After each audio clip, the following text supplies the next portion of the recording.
Hi, this is Jerry. I have a question for you. If God Himself asked you for a loan, would you give it to Him? According to the smartest man who ever lived, that's King Solomon, he's saying that helping the poor is like lending money to God. Now, for some, this might be a good way of seeing if there is a God and that He is really interested in you. You see, helping the poor isn't just charity, it's really a spiritual investment.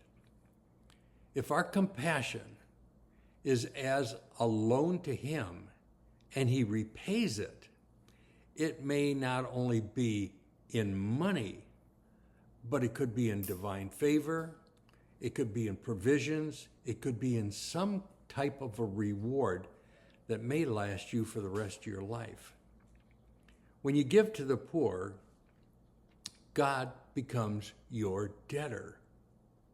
You see, compassion is a heavenly investment. I don't think that there could be a better place to invest than like lending money to the Lord. Now, people often think giving money to the poor is a loss, but according to King Solomon, God calls it a loan to Himself. God sees how and why we give, and He honors it. Compassion connects us to God.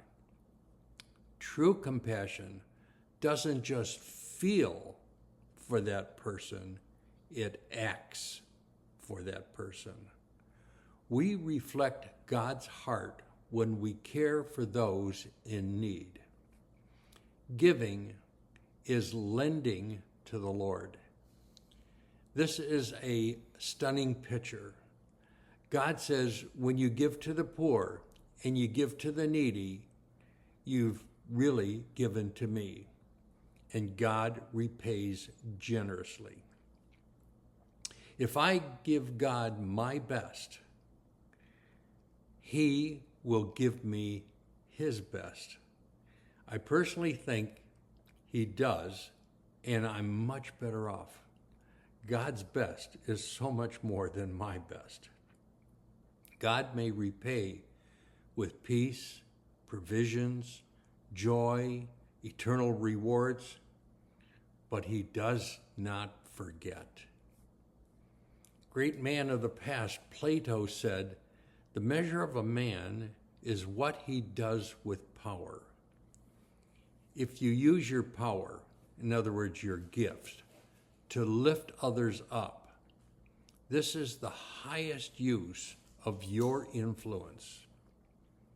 A man named Aristotle said, "The essence of life is to serve others and do good."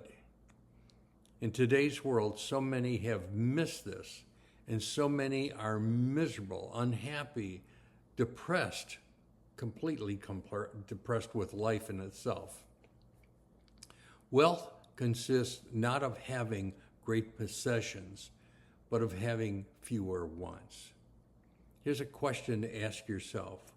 Who in your life or in your community needs your compassion today?